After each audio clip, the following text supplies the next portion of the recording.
देखो इसका 7 क्वेश्चन क्या कर रहा है, देखो फ्रॉम एक पॉइंट है ऑन द ग्राउंड पर। तो सबसे पहले जो चीज हमसे जितना कह दे उतना काम कर लो। ग्राउंड पे एक पॉइंट है तो पॉइंट बना लिया, ठीक है। ग्राउंड पर the angle of the elevation दिया गया है ऑफ द बॉटम का, and the tower and the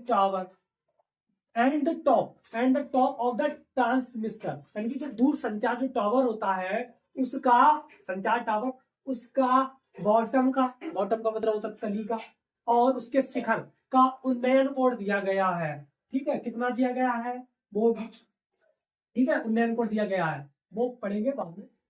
अब जो स्थित है किस पर स्थित है, fix at the top of a, यानी कि जो किस पर स्थित है, एक 20 मीटर हाई बिल्डिंग, एक 20 मीटर हाई बिल्डिंग है, ऊंची बिल्डिंग है, 20 मीटर, ये मान लो 20 मीटर की ऊंची बिल्डिंग है, ठीक। इसके ऊपर, ठीक है ना, इसके ऊपर और रखा हुआ है, ये बिल्डिंग है तो इसको देख थोड़ा अच्छे से, ठीक है। इसके ऊपर एक टावर और रखा हुआ खड़ा हुआ है ये, ठीक है, सीधा बना है, सीधा रहा है, कोई बात नहीं, आप मान लेना, because we are maths student, everything is considered. हम लोग क्या करते हैं, चीज को मान लेते हैं, ठीक है। तो ये 20 मीटर ऊंची, इसके ऊपर एक 20 मीटर ऊंची एक बिल्डिंग है, इसके ऊपर क्या रखा है हमारे, रखा हुआ है ट्रांसमिशन टावर, यानी कि संचार टावर है। इसके बॉटम का और इसके शिखर का जो उन्नयन कोड दिया गया है वो कितना दिया गया है, इसका दिया गया है क्रमशः दिया गया 45 दिया गया है और 60 दिया गया है। कितना दिया, 45 डिग्री और 60 डिग्री, वो भी कैसा दिया, रिस्पेक्टिवली, यानी कि क्रमशः। अब क्या करना, find the height of the tower. अब टावर की क्या करना, हमें हाइट ज्ञात करनी है, किसकी, टावर की, इसकी ज्ञात करनी है, ये ज्ञात करनी है, ठीक है। और टोटल कितनी हो जाएगी, ये अगर हमने h मान लिया टावर की, और ये कितनी हो जाएगी हमारी h+20। तो क्या करेंगे, माना let the height of the tower, माना टावर की जो हाइट है वो क्या मान लिया हमने, h मीटर में है तो मीटर में, ठीक। कोई doubt, no doubt, there is no any doubt, ठीक है। अब क्या करेंगे, अब इनमें और उस सवाल में एक चीज की सबसे बड़ी समस्या है कि यहां पर हमारे सामने एक ही चीज दी गई है, ठीक है, क्या, सिर्फ इसकी ऊंचाई। अब यहां पर ऊंचाई वो भी किसकी दी है, भवन की, मीनार की ऊंचाई पूछी है, ना तो आधार दिया है, बेस नहीं दिया, हाइपोटेनियस नहीं दिया है, हाइपोटेनियस भी नहीं दिया, बेस भी नहीं दिया, तो अब करेंगे तो करेंगे कैसे, क्यों सर जी क्या करें।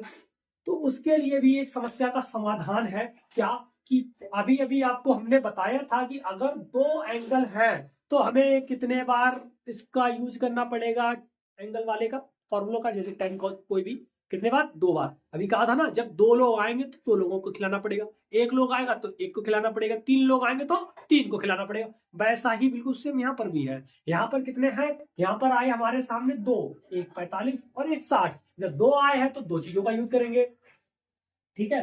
तो 2 चीजों का हम यूज कर रहे हैं, देखो किस किस का यूज करेंगे, एक 10 45 का और 60 का। और 10 क्यों लेंगे, क्यों, क्योंकि हमारे पास हम ये आधार को लेंगे, आधार, ठीक है, आधार को ही हम लेके चलेंगे। कुछ लोग ये भी कह सकते हैं भैया, कहने वाले कि हम सर कर्ण को भी तो ले सकते हैं, कर्ण को ले लें। अरे भैया कर्ण यहाँ पर चेंज हो रहे हैं, 2 कर्ण हो रहे हैं, एक ये वाला हाइपोटेन्यूस हो रहा है, एक ये हो रहा है, तो इसमें से कौन सा ले, एक बार ये ले एक बार वो ले, तो क्यों ऐसा ले, ऐसा लो ना, 2 काम एक साथ हो जाए। ये जो 45 है इसके लिए भी काम कर रहा है, जो 60 है उसके लिए भी काम कर रहा है, 2 जब एक साथ काम कर रहे हैं तो 2 वाला का यूज करो, तो 2 वाले का यूज करेंगे तो हम कितने का लेंगे, हम आधार ले लेंगे, ठीक है ना, बेस को ले लेंगे। तो वही देखो, एक बार क्या करेंगे हम, और आपको ये भी पता है कि जिसमें लंब यानी कि परपेंडिकुलर और जिसमें बेस, 2 चीजें दी जाती हैं, परपेंडिकुलर बेस किसमें होता है, किसमें होता है प्यारे बच्चों, लंब और आधार किसमें होता है, टैन में होता है गुरुजी, बिल्कुल सही, क्या होता है, टैन। और टैन अब हम ले रहे हैं छोटा वाला, पहले कितना, 45 वाला, टैन 45 बराबर होता क्या है, लंब बटे आधार कैसे पता गुरुजी? लाल बटे कक्का से पता है, ठीक है ना। किससे पता है? लाल बटे कक्का से। लंब बटे आधार tan होता है। लंब कितना है? परपेंडिकुलर कितना है इसमें? परपेंडिकुलर कितना दिया है पहले बच्चों? 20 दिया गया है। तो 20 बटे आधार, आधार यानी कि बेस, बेस कितना है? x माना है गुरुजी आपने, x मान लिया। tan 45 की वैल्यू कितनी होती है? tan 45 बताओ कितनी होती है? 120 अपॉन एक्स। ऐसा ही इसके नीचे 1 कैची वाला गुणा x का 1 में मल्टीप्लाई, x बराबर 1 का 20 में तो 20, तो x बराबर कितना आया? 20। अरे अब तो हमें ये पता चल गई। अब पता चल गई तो भैया आप कर लेंगे। कैसे करेंगे आगे देखो। ये तो आ गया 10, ये आपका क्या आया? आधार, बेस आ गया। अब हम क्या करेंगे? अब हम एक बार लेंगे tan 60 का। तो tan जब 60 का लेंगे, जब हम tan 60 लेंगे तो क्या करेंगे? tan 60 तो क्या होगा हमारा? लंब, लंब कितना है? पूरा वाला लेना पड़ेगा। अब लंब क्या है यहाँ? परपेंडिकुलर पूरा, पूरा कितना लेंगे? ये h थोड़ी ना, पूरा h प्लस 20 या 20 प्लस h।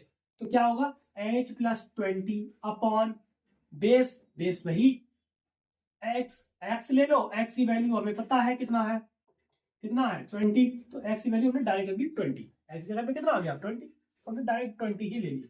क्यों भाई? जब हमने निकाल ली है, जब हमने कैलकुलेशन कर ली है, तो क्यों बार बार करें?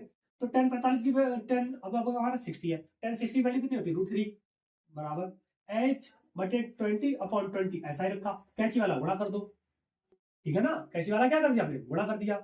इसके नीचे 1 ले लिया, इसका गुणा किया, √3 का 20 में गुणा किया तो कितना आ जाएगा? 20√3, ठीक, बराबर 1 का h प्लस 20 में गुणा किया तो h प्लस 20, ठीक है ना, h प्लस 20, ठीक। कोई दिक्कत? नो दिक्कत। अब कहना सर यहाँ से h की वैल्यू कैसे निकालें? भैया कुछ नहीं है। अब यहाँ से h की वैल्यू चाहिए तो h को एक साइड रखो, और ये जो इधर 20 एक्स्ट्रा में है, और वो भी किसमें? प्लस में। और जो एक्स्ट्रा होता है इसको हम क्या करते हैं? निकाल देते हैं। अच्छा भाई, हमारी जरूरत थोड़ी ना है किसी की, तो क्या करेंगे? इसको इधर ले आए तो कितना आ जाएगा? 20√3 माइनस का 20। तो इसमें से 20 क्या ले लिया? कॉमन। तो क्या बचा हमारा?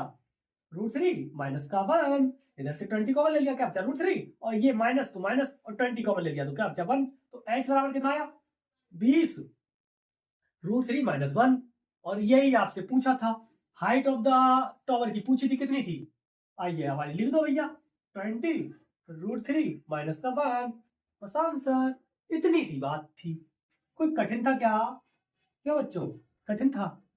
इतना सरल सवाल, ठीक है ना। इतना सरल सवाल आपको नहीं मिलेगा, ठीक है। तो देख लो, इसका स्क्रीनशॉट ले लो, फिर हम करते हैं इसका क्वेश्चन नंबर 8। क्वेश्चन नंबर 8 करेंगे।